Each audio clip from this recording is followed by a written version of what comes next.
Welcome to the topic master. तो कैसे हैं आप सब? आई होप आप सब बहुत अच्छे होंगे और बढ़िया से मन लगा के अपनी अपनी पढ़ाई कर रहे होंगे।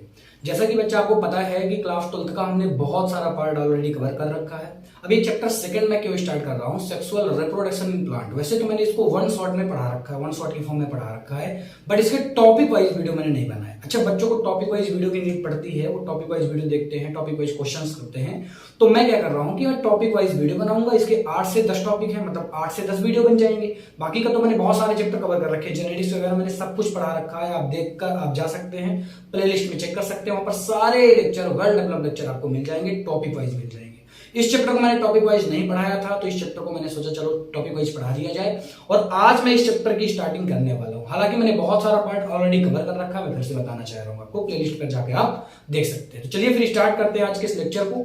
आज हमें देखना है सेक्सुअल रिप्रोडक्शन इन प्लांट में, पूरा का पूरी एनसीईआरटी हम कवर करने वाले हैं। साथ साथ कुछ इंपॉर्टेंट पॉइंट भी रखेंगे जो एनसीईआरटी के बाहर के होते हैं और एग्जाम में पूछ लिए जाते हैं। जैसे हमारा चैप्टर खत्म हो जाएगा तो हमने मॉक टेस्ट स्टार्ट कर देंगे, थोड़े थोड़े क्वेश्चन देखेंगे जो कि बहुत इंपॉर्टेंट क्वेश्चन है, रिपीट होते हैं, ऐसे क्वेश्चन भी हम देख लेंगे।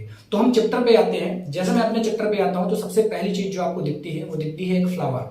क्योंकि मैं क्या कह रहा हूं कि मैं कह रहा हूं sexual reproduction in flowering plant, पूरा चैप्टर का नाम है फ्लावरिंग प्लांट के बारे में पढ़ने हैं। मतलब अगर मैं सेक्सुअल रिप्रोडक्शन की बात करता हूं तो जो सेक्सुअल रिप्रोडक्शन डिपेंड होता है, किस पर डिपेंड होता है? केवल और केवल फ्लावर पर डिपेंड होता है। यानी हम यहाँ पर फ्लावर की स्टडी डिटेल में करने वाले हैं। हमें अगर फ्लावर के पार्ट नहीं पता है तो हम इस चैप्टर को समझ नहीं पाएंगे। इस बात को पहले समझिए। आपको हर एक पार्ट को पता रहना चाहिए, वो पार्ट का यूज पता रहना चाहिए, वो कौन सा पार्ट है, मेल का पार्ट है कि फीमेल का पार्ट है, या केवल मेल का या केवल फीमेल का, ये सारी चीजें आपको पता होना चाहिए। तो ये जो फ्लावर आपको दिख रहा है सामने स्क्रीन पर, इसको तो आपने कभी ना कभी पक्का से पक्का देखा होगा, क्योंकि ये ऐसा फ्लावर है जो अधिकतर दिख जाता है। गुड़हल का फूल है और सभी बच्चों ने देखा होगा इसको। तो इस फूल को हम डिटेल में समझेंगे, इसकी स्ट्रक्चर देखेंगे अपनी बायोलॉजिकल लैंग्वेज में, ठीक है। तो अगर मैं इस चैप्टर को स्टार्ट करता हूं तो सबसे पहला वर्ड जो आपको मिलता है वो मिलता है सेक्सुअल रिप्रोडक्शन। पहले मैं आपको ये समझाऊंगा कि भैया सेक्सुअल रिप्रोडक्शन यानी लैंगिक जनन क्या होता है। ये बहुत ही इंपॉर्टेंट क्वेश्चन है। अच्छा, ये क्वेश्चन कई बार यूपी बोर्ड में पूछा गया है, हालांकि नीट वगैरह में ये क्वेश्चन नहीं पूछा जाता। जैसा कि मैंने आपको बताया कि फाउंडेशन है ये नीट के लिए भी है, ये यूपी बोर्ड के लिए भी है, मतलब बोर्ड के लिए एग्जाम के, जो भी बोर्ड में एनसीईआरटी से एग्जाम आते हैं उनके लिए, चाहे यूपी बोर्ड हो और बहुत सारे बोर्ड है जैसे वहां पर भी अपने ही एनसीईआरटी से क्वेश्चन आते हैं, तो वो उनके लिए भी लेक्चर ये हो जाएगा, ठीक है। तो अगर मैं पहले क्वेश्चन की बात करता हूं तो आता है सेक्सुअल रिप्रोडक्शन क्या है, व्हाट इज सेक्सुअल रिप्रोडक्शन, यानी लैंगिक जनन क्या है। हालांकि ऐसे क्वेश्चन नीट में तो नहीं पूछे जाते बट बोर्ड में पूछे जाते हैं। तो पहले इस चीज को समझिए। मैंने आपको अलैंगिक जनन भी पढ़ाया, मैंने आपको लैंगिक जनन पढ़ाया। अलैंगिक जनन एक ऐसा जनन होता है जिसमें नर व मादा दोनों की साथ में आवश्यकता नहीं होती है। लेकिन लैंगिक जनन जो मैं अभी आज आपको पढ़ाने वाला हूं, सेक्सुअल रिप्रोडक्शन, ये एक ऐसा जनन होता है जिसमें नर व मादा दोनों की आवश्यकता होती है। दोनों के युग्मक आपस में मिलकर युग्म जनन करते हैं और एक नए संतान का निर्माण करते हैं। इसी पूरी प्रोसेस को हम क्या बोलते हैं? लैंगिक जनन। इस पूरी प्रोसेस को हमें डिटेल में पढ़ना है, क्योंकि लैंगिक जनन या तो हम ह्यूमंस में पढ़ेंगे या तो हम फ्लावर्स में पढ़ेंगे।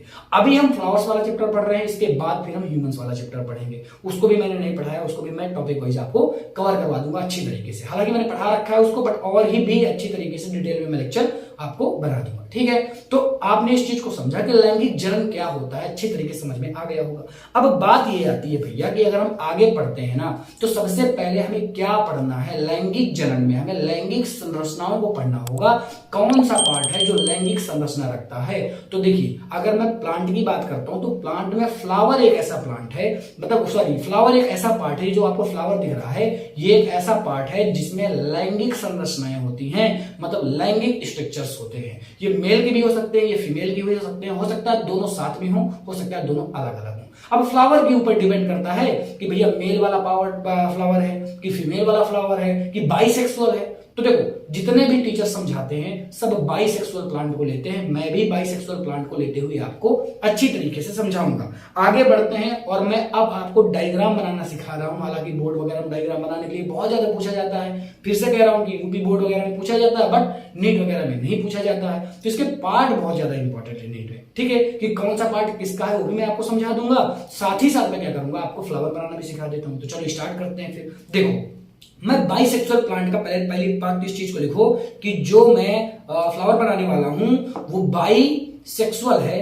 मतलब बाइसेक्सुअल प्लांट का मैं क्या करने वाला हूं, बाइसेक्सुअल प्लांट का फ्लावर बनाने वाला हूं। इस चीज को पहले समझो। मतलब बाइसेक्सुअल मैंने कहा तो यानी यहां पर मेल भी रहेगा और यहां पर फीमेल भी रहेगा। इस बात को आगे समझ मेरे बच्चे कि देख दोनों चीज यहां पर रहेगा ही रहेगा, ठीक है। अब मैं देख फ्लावर बनाना स्टार्ट करता हूं। देखो सबसे पहले ये जो आपको संरचना दिखेगी, यूं करके आपको थोड़ी सी डिजाइन बनानी है। डिजाइन बनाते हुए इसको हल्का सा नीचे लाना है, फिर हल्का सा क्या बनाना है, आपको घड़े वाली डिजाइन बनानी है। यूं करके थोड़ा सा यहाँ पर डिजाइन बनाते हुए ये कर देना है, ठीक है। इतनी बात समझ में आ गई। फिर आपको यूं संरचना ले जानी है, ये बनाना है, ये वाली संरचना ले जाकर ये बनाना है, ठीक है। फिर इस तरह करके कुछ ऐसी संरचना आपको बना देनी है। ये मैं बता रहा हूं कि आपको फ्लावर कैसे बनाना है। अब थोड़ा सा ये करके पत्तियां बना देना है यूं करके। हालांकि आप और अच्छा डायग्राम बनाइएगा, पेन टाइप से इतना अच्छा नहीं क्लियर हो पाता है, बट जितना अच्छा बन पा रहा हूं उतनी अच्छी मैं कोशिश कर रहा हूं। ये क्या बन गया, एक फ्लावर बन गया। ये पूरा का पूरा फ्लावर है। इसी तरह का फ्लावर आपको बोर्ड में बनाना है। अब मेरे बच्चे इस बात को समझ कि इस फ्लावर में कौन सा पार्ट फीमेल है और कौन सा पार्ट मेल है, इस चीज को समझना बहुत ही ज्यादा इंपॉर्टेंट बात है। देख मेरी बात समझ, देख ये वाला जो पार्ट दिख रहा है ना, ये वाला पार्ट जो दिख रहा है, ये घड़े वाला जो पूरा पार्ट दिख रहा है ना, ये वाला पूरा पार्ट, ये पूरा पार्ट फीमेल का होता है। किसका होता है, फीमेल का होता है। किसका होता है बच्चा, फीमेल का होता है। बाकी जो ये वाला पार्ट आपको दिख रहा है, ये वाला देख, ये वाला पार्ट जो दिख रहा है, ये वाला पार्ट किसका है, ये मेल का पार्ट होता है बच्चा। किसका पार्ट होता है, मेल का पार्ट होता है। अभी तुझे ये बात समझ में आई कि कौन सा मेल है कौन सा फीमेल है, ये बात समझ में आ गई कि नहीं? हाँ आ गई होगी। अब मैं देख डिटेल में एक लेक्चर वो ले रहा हूँ, मतलब डायग्राम ले रहा हूँ, जिसमें तुझे डिटेल में समझ में आएगा कि पूरे पार्ट वाइज क्या है, मतलब पार्ट के नाम क्या है, वो कौन सा पार्ट है, ठीक है। देख मेरी बात समझ, मैंने क्या कहा था, ये वाला फीमेल है कि नहीं, मैंने कहा था ना ये वाला फीमेल है कि नहीं, मैंने कहा था कि नहीं, बता।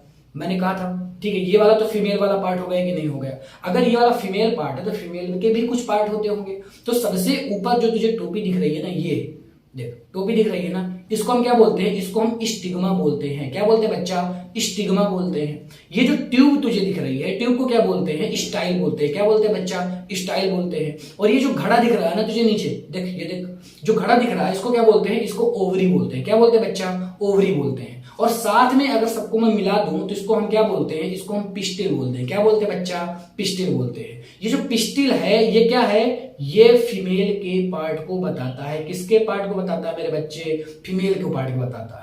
अगर मैं मेल पार्ट की बात करता हूं तो मैंने पहले भी बता रखा है कि ये जो तेरा पार्ट है ये मेल का है।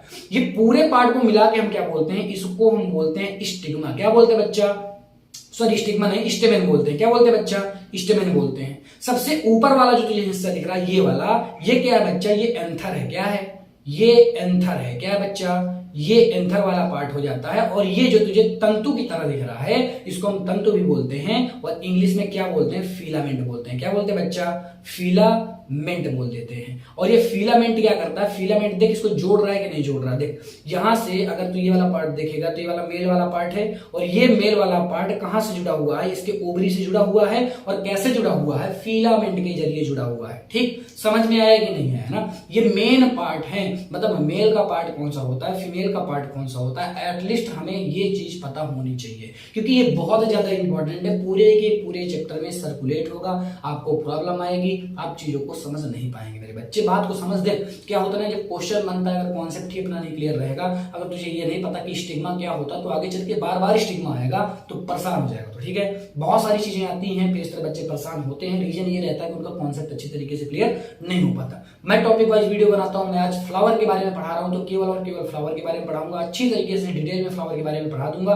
फिर आप जाइए कहीं से भी क्वेश्चन प्रैक्टिस कर लीजिए फ्लावर्स की, हो गया आपका काम। नहीं तो लास्ट में तो क्वेश्चन प्रैक्टिस में करवाऊंगा ही। ठीक है, आगे बढ़ते हैं। अब हम आगे बढ़ते हैं तो बच्चा देख, फ्लावर के अध्ययन को क्या बोलते हैं, फ्लोरिकल्चर बोलते हैं। क्या बोलते हैं बच्चा, फ्लोरिकल्चर बोलते हैं। और यह लैंगिक संरचना होती है, मैंने बताया। अब ये बहुत ही इंपॉर्टेंट एक पॉइंट आने वाला है कि भैया ये रूपांतरण किसका है। ये जो फ्लावर है ना, ये तने का रूपांतरण है। किसका बच्चा, तने का है, मतलब प्ररोग का है। किसका बच्चा, तने का है, प्रेरोग का होता है। मतलब अगर कोई पूछे कि भैया फ्लावर बना कैसे, तो भैया फ्लावर जो बना है ना वो तेरे तने से बना हुआ है। किससे, तेरे नहीं, प्लांट के तने से बना हुआ है। तेरे पास तो तना नहीं है ना। तो और भी इसके बहुत सारे पार्ट होते हैं, जैसे बाह्य दल हो गया, दल हो गया, पुंकेसर और स्त्रीकेसर हो गया। अच्छा पुंकेसर क्या है, हिंदी में पुंकेसर को बोलते हैं स्टेमेन। क्या बोलते हैं बच्चा, स्टेमेन बोलते हैं। क्या बोलते हैं, स्टेमेन बोलते हैं। और ये जो स्टेमेन है ना, ये बार बार क्या आ रहा है मेरे भाई, इसको हम बोलते हैं स्टेमेन।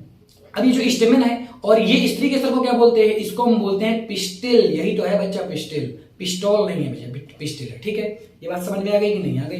ये पूरा फ्लावर का पार्ट हो गया। अच्छा, मेल पार्ट को क्या बोलते हैं, स्टेमन। फिर से मैं बता रहा हूं, मेल पार्ट को क्या बोलते हैं, स्टेमन। फीमेल पार्ट को क्या बोलते हैं, पिस्टिल। फीमेल पार्ट के 3 पार्ट होते हैं, स्टिग्मा, स्टाइल, ओवरी। और मेल पार्ट के 2 पार्ट होते हैं, एंथर और फिलामेंट। समझ में आ रहा है कि नहीं आ रहा? समझ में आ जाना चाहिए बच्चा, इसके बाद तो समझ में एटलीस्ट आ ही जाना चाहिए। आई होप ये पूरा का पूरा लेक्चर आपको समझ में आया होगा। मैंने कुछ नहीं पढ़ाया बच्चा, मैंने केवल और केवल फ्लावर का स्ट्रक्चर बताया, कैसे ड्रॉ करते हैं, उसकी नेमिंग कैसे करते हैं, और भी कुछ चीजों के बारे में बताना चाह रहा हूं। देख समझ आ जा, थोड़ी सी फ्लावर्स के बारे में तुझे और भी जानकारी होनी ही चाहिए। देख क्या होनी चाहिए, इस बात को समझ। देखो, जो ये तुम्हारा एंथर दिख रहा है, क्या दिख रहा है, जो ये एंथर दिख रहा है, यहीं पर नर युग्मक का निर्माण होता है। एंथर में किसका निर्माण होगा, नर युग्मक का निर्माण होगा। किसका निर्माण होगा, नर युग्मक का निर्माण होगा। एंथर पर नर युग्मक का निर्माण होगा। और नर युग्मक क्या होते हैं, परागकण। क्या होते हैं बच्चा, परागकण। परागकण आगे मैं डिटेल में एक चीज को पढ़ाऊंगा, बस अभी बता रहा हूं, तुझे थोड़ी थोड़ी चीजें पता रहनी चाहिए। ठीक है, आगे हम डिटेल में पढ़ेंगे परागकण का निर्माण कैसे होता है। तो देख, एंथर में किसका निर्माण हो रहा है, एंथर में नर युग्मक का निर्माण हो रहा है। नर युग्मक को हम क्या बोलते हैं, परागकण बोलते हैं। क्या बोलते हैं बच्चा, परागकण बोलते हैं। और ये परागकण उड़ते हुए या किसी कैरियर के जरिए कहां पर आते हैं, स्टिग्मा पर आते हैं। कहां पर आते हैं बच्चा, स्टिग्मा पर आते हैं। और ये पोलन ट्यूब के जरिए कहां पर पहुंच जाते हैं, ओव्यूल पर पहुंच जाते हैं। कहां पर बच्चा पहुंचते हैं, ओव्यूल पर पहुंच जाते हैं। और यहीं पर क्या होता है, युग्म संलयन। यहां पर ओव्यूल पर क्या होता है बच्चा, युग्म संलयन होता है। क्या होता है, युग्म संलयन होता है। और युग्म संलयन के बाद क्या हो जाता है, जाइगोट का निर्माण हो जाता है। और जाइगोट के बाद किसका निर्माण हो जाता है, भ्रूण का निर्माण हो जाता है। इस पूरी प्रोसेस को हमें डिटेल में पढ़ना है, एक एक दिन में, एक एक लेक्चर में देखना है। बहुत ही अच्छी तरीके से समझ में आ जाएगा, कोई भी प्रॉब्लम किसी भी बच्चे को नहीं होगी। टॉपिक वाइज चीजों को कवर करेंगे, कहीं पर सिंगल प्रॉब्लम आपको नहीं होने दूंगा। बाय द वे, अगर कोई प्रॉब्लम होती तो आपको क्या करना है बच्चा, कमेंट ड्रॉप करनी है, उसका सोल्यूशन आपको तुरंत मिल जाएगा। आई होप ये लेक्चर आपको समझ में आया होगा। मिलता हूं मैं आपसे नेक्स्ट क्लास में। Thank you so much for watching, tata bye bye.